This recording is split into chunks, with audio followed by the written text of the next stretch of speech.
Alicia Magnus Lewis here with the Los Angeles Tribune, and I have the absolute pleasure of sitting here with Ken Honda in Japan.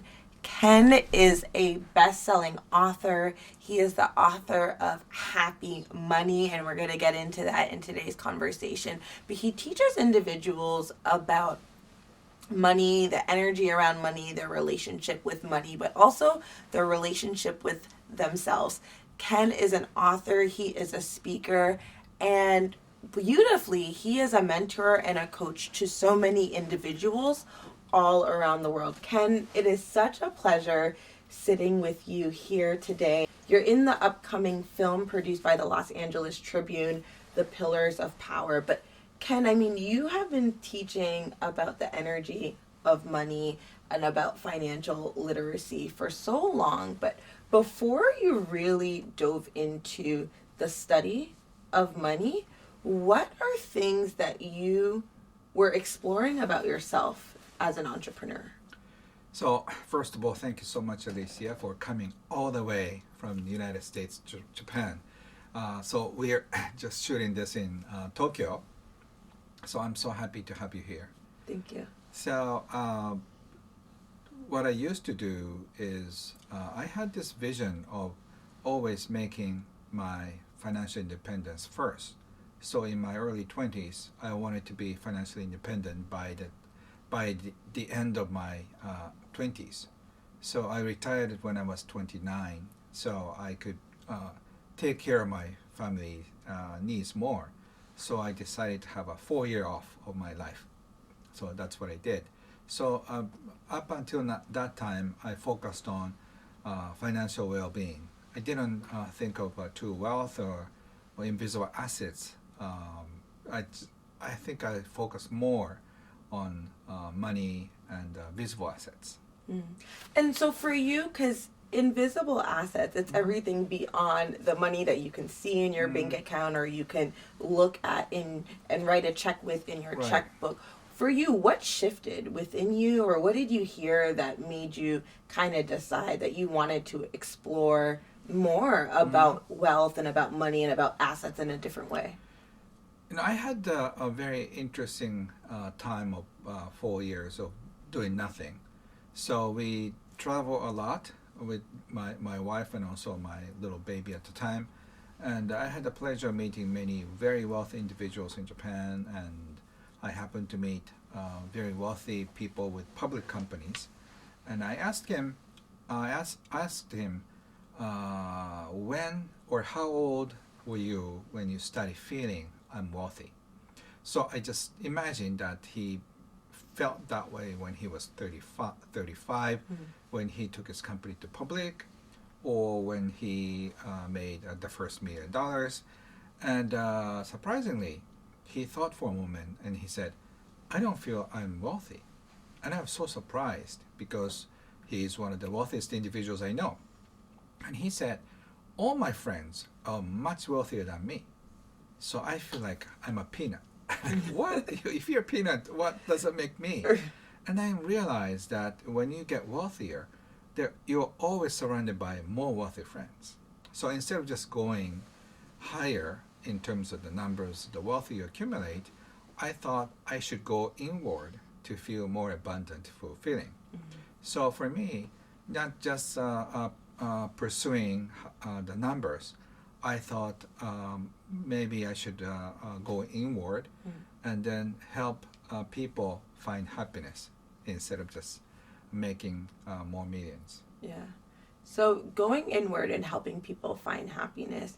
In your book, Happy Money, you talk about the art of making peace with your own money. What are other areas in your life that you found that you've looked for peace in or had to figure out how to find peace in?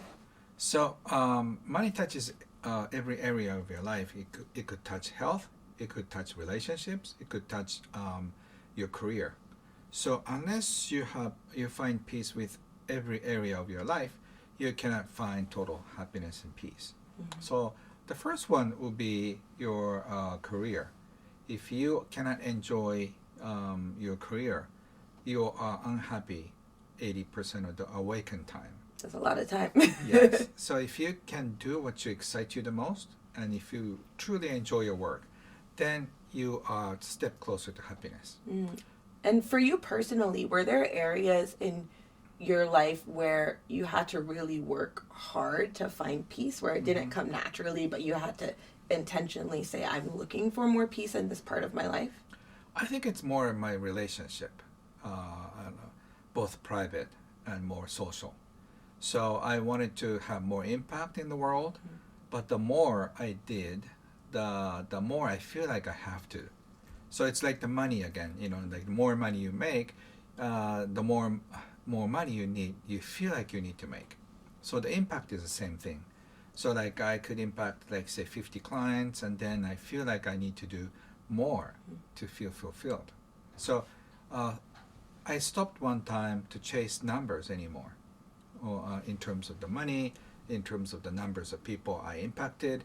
Otherwise, I get so easily hooked up with doing more. So instead of just going after how many people I help, it's more about how I helped. So if I could be peaceful with the way I was, and then I didn't have to do anything more. Wow, that's kind of fascinating because you're sharing that it was not about the impact, but it's how you felt and can imagine how other people felt connecting with you.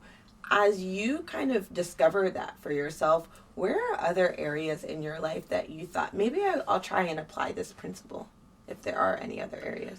Probably time is another thing. Time. In what way? Yeah, before I was so busy doing accounting, consulting, I used to charge people by the minute, or by 5-minute windows, right? Like any lawyers and other professionals do.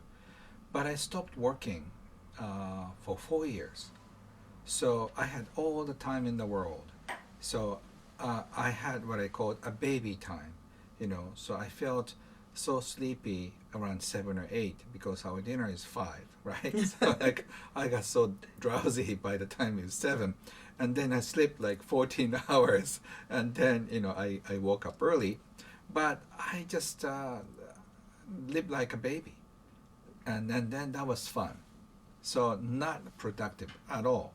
So I started to speak slowly. So all my friends worried about me. Ken, are you okay? You used to speak faster. Now you speak so slowly. So I had a hard time following up on questions at fast food places like Starbucks, and what kind of tea, or do you have black coffee or with cream and sugar? I couldn't listen. I couldn't catch up with the fast pace. But because I stopped doing anything for 4 years, I almost immersed myself in this pool of boredom. So I played all day with my baby girl, and it was just not a productive day, because all we did is chase ants in the park and then do nothing, watch the sunset and walk all the pedestrians like for 3 hours. So no productive time for 4 years. That really gave me the idea to appreciate every second. So and since then, it's been more than 20 years, but still I have a different set of values in terms of time and money, because I experienced the 4 years. Wow.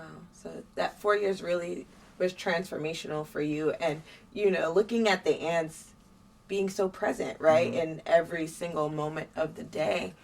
Coming out of that period, you have really taught individuals now about money EQ and the energy around money. What is something that you don't necessarily talk about a lot, but is a lesson that you feel like you'd like people to kind of understand about themselves in their life? We are given a certain time on this planet. And unfortunately, we don't get the numbers, how long. Like a friend of mine died in his early 20s, and my mentor is still he's 93, still up and running. So some people are given short time, other people are given longer time. but we have no control over that. So the only thing we can do is live as if this today is the last day. So, but we tend to forget when we're stuck in the routine. We're supposed to live this life every day for the next, I don't know, 10, 15, 20 years, or forever. So we tend to forget to appreciate every day as if this is one more precious day. So I think the thing I learned is time is more precious than money. But we tend to work as if we can turn one day into money so we can survive. So that is a sad mentality. So we have to come out of that to really enjoy life. And time is a gift. So for you, what are 3 things that bring you immense joy? So for me, like doing this could be so much joy, right? Because I found a new friend who just came all the way, so far away. So there is this Japanese saying, the further away your friend comes, the more fun you get.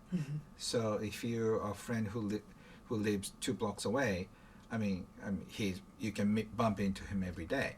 But if you have a friend visiting from so far away, that's the biggest joy, is our idea. So finding a new friend is something so much fun. And also going to places I've never been, like I'm going to Egypt very soon. So it has been always on my mind, but I haven't. So going to places that I have never been is another joy. And writing is always joy, because I can help people transform their lives with only like say 10 days of my life. And I find it so much joy writing. So I find so much joy creating the book, and also just hearing all the fun stories from the readers later on. So writing book brings immense joy for me. So what is this process like for you writing books? I mean, you've written a number of books that have touched the hearts and minds of millions of people around the world. Where do you find your inspiration to write some of the books that come to you? And what is your process? Do you feel as though sometimes the messages are channeled? Do you do a lot of research? Like, how do you actually approach writing books? I think my writing style is very unique because I've never learned from anybody. I started writing without any teacher. So I always get an inspiration, usually the title of the book. And then when I click in my mind, there are like just folding scrolls kind of coming down. And then when I see, there are like 5 different chapters. When I just click in the chapter, there are like 20 different subheads. So it's almost like a quick download in my head. So I cannot sit with it for a long time. I have to let it out because it feels so bad to keep the book in me. Yeah. So I need to let it out. So after I just finish letting all the book out, then another book comes in. So it's like, I don't know, some people could be tormenting in this process. Yeah. But I find it so much fun. So fun is a word that you've shared quite a bit today. For you, what is it like to experience or fun? Or for you, what things are fun to do? So once again, I find it so much joy in witnessing people's change. Like, and also I do a big seminar, sometimes online. I teach thousands of people. And in Tokyo, I did a seminar for 400 people. And I had some students come back after 15 years, after 17 years, and after 5 years. They all came back and just say they wanted to appreciate whatever they learned like decades ago. They clicked in them, and then they started their own business, and they have now 15 stores, and my company is big. Sometimes their dreams are very different. One of my students' dream was to get married and have 2 kids. She did exactly that 2 years after she attended my seminar, like 5 years ago. And she said, "Now these are the two boys, I had imagined in my seminar." I did a guided meditation. So 5 years from now, the future you see. So that's the exact future she saw. And then the exact future came to her life. That's why she wanted to appreciate me. So hearing all those fun stories, like, wow, that's amazing. So it's not I did it. I'm a passerby in their people's lives. So a lot of people call me, or that they have this funny saying, every intersection of life, there is Ken Honda. So like, I happen to bump into somebody who is really changing, shifting their life. It's been this way all my life. So I'm so happy to witness the beautiful change and shift in their life. Wow, that's so beautiful. Every intersection of my life is Canada. I love that. For you, what are some interesting intersections that you found yourself at where you maybe pivoted in a way that you didn't imagine or anticipate, but it allowed you to be curious and to wonder about what could be, and it brought you to the next place in your life? Right. I can think of like 10 or 20, but one of the biggest one is when I decided to become an author.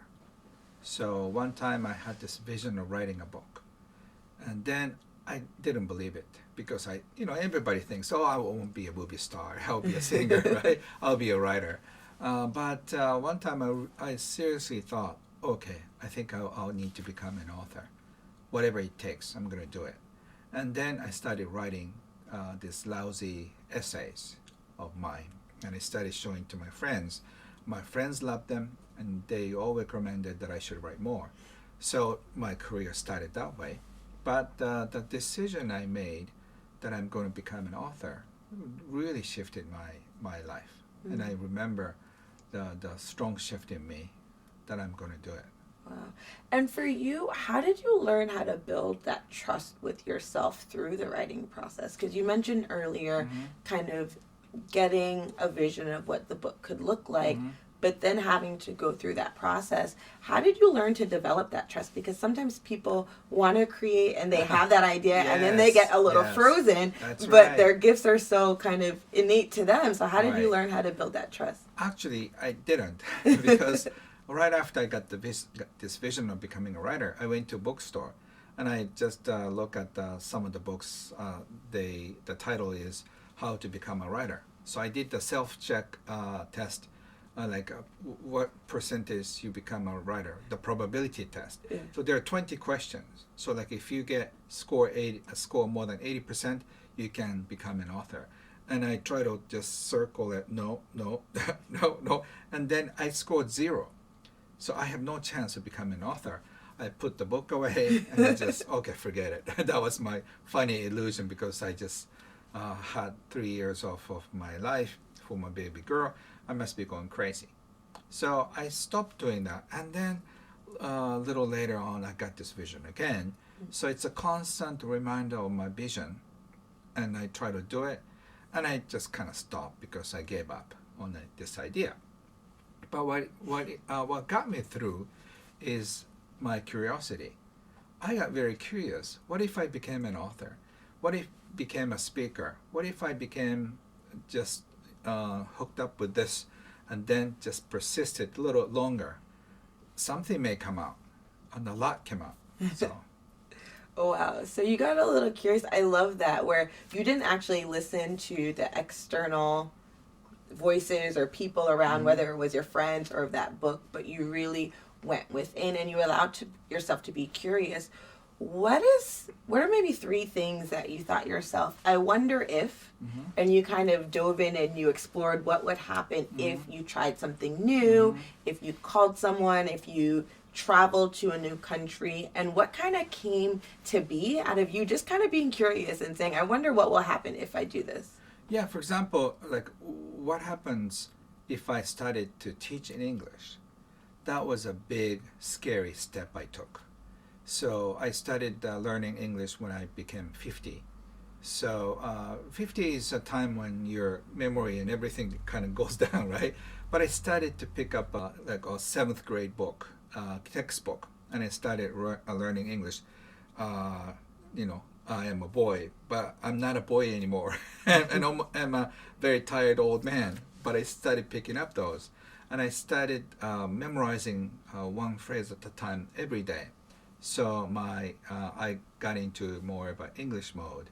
And then I was so scared to speak in public in English. But I did that that's 6, 7 years ago. So since then, my English improved just a little bit every time. Sometimes I don't understand what the interviewer is asking. By the way, I understand you 100% today. So I'm so happy I understand your English. But my little improvement got me more curious. What if I wrote another book in English? What if I just taught in other places? And that's how I ended up in Manila, London, Singapore, in many different places. So my excitement and curiosity gets me going.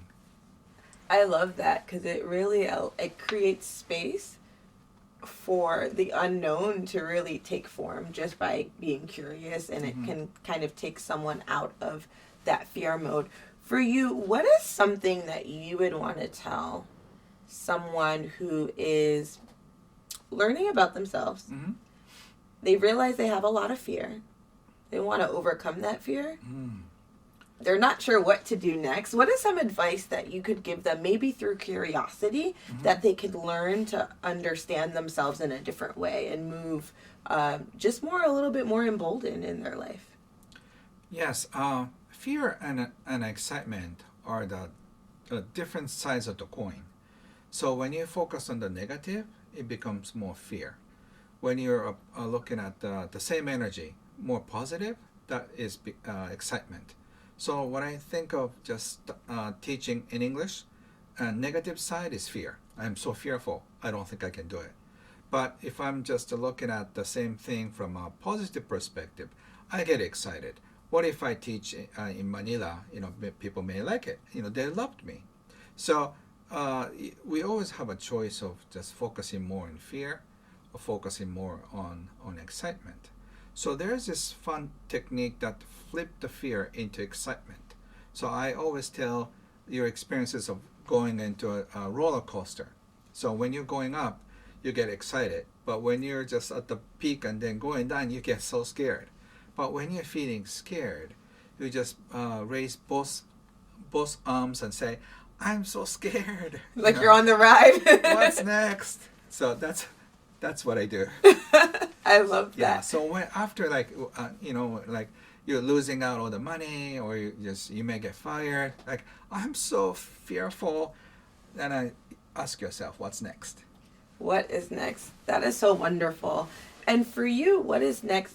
You're writing, you are teaching, you have your Money EQ course on Mind Valley. You're also in the Los Angeles Tribune film, Yes. The Pillars of Power, The Hidden Secrets to Success. Yes. For you, what was your experience like being a part of the Pillars of Power? And what is something that you're kind of looking forward to people experiencing when they have an opportunity to watch the film? Yeah, first of all, like all the people who watch the movie, all the teachers and the people in the movies are like my heroes. So I feel like, what am I doing here with all these legends, and I at the same time I feel like I have something to contribute because I come from Japan and have a different sense of ideas on happiness and money. So I know I can contribute, but at the same time I always feel unworthy. Am I good enough, or do I deserve to be here? But my curiosity once again wins. So after this movie, there might be some other doors opening up for me. So my life has been series of opening up new doors. So this Pillars of Power is so fearful thing for me to do, to be in the movie in English. That's scary, but at the same time so exciting, right? So like, oh, I'm so afraid of opening the door, and boom, big energy comes in, and then that really get me going. So I think for some of you who are very afraid, it's okay to be afraid. Don't try to overcome fear. Let fear become your friends and just lift you up. because fear is an energy to lift you up always, because you don't have enough energy. With the fearful energy, like I'm so fearful, boom, and then like, oh my God, you know. Yeah. So I've never heard fear described in that way, as an energy that lifts you up. Yes. We're gonna come to a close in just a little bit, but Ken, I'm so curious here. I had the opportunity to be there when you were filming for the Pillars of Power, and you mentioned love as this kind of pillar that isn't in the film, not fully covered, but it came up for you when you were talking about the various pillars. So for you, what role does love play in this world? I think love is the strongest feeling and emotions and energy in the world. So like the motherly love is always bigger than anything in the world. And also the love for mothers, that's also powerful as well. So I think this love energy always is always bigger than any other energy. Love melts fear. Love melts anxiety. Love melts all the negative emotions. So I think love is really the key. So and also once again, we are so afraid of love because it's so big. So as much as we want love, we don't want love. This money is the same thing. As much as we want love and money, we don't want love because we've been hurt so much with love in the past. So by understanding love, by letting love in our life, I think our life would be very different. So that's how I always think, what would love do in the circumstances? And so when I wonder about certain decisions, that is one question I ask myself. What would love do? So, Ken, it has been such a pleasure speaking with you today. As we come to a close, what is a message on your heart that you would like individuals to know? Whether you've shared it with many people in the past, or it's a thought that's kind of been silent to you, but you're saying, now I'd like people to know. What is that message you'd like to share? I think our life is made of memories. When we approach the end of our life, what we remember is not just how much time we spent at the office.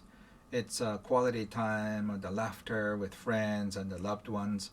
So I think we can focus more on making memories than making money or doing other things. So instead of following up the to-do list, I think we should create more opportunities to have fun. So the more fun and memories you have, the more abundant you become. So just please focus on the memories, because and it could be negative too, because at the end of your life, what brings you a smile is like, oh, I should never started my business and lost everything, but that was fun. So like all the negative memories could be fun too. Yeah. So the memories, the love, and the fun, and going through the journey within. Ken, it has been such a pleasure speaking with you today. Thank you so much. I know that we'll have to have you back. Thank you again. Thank you so much. Thank you.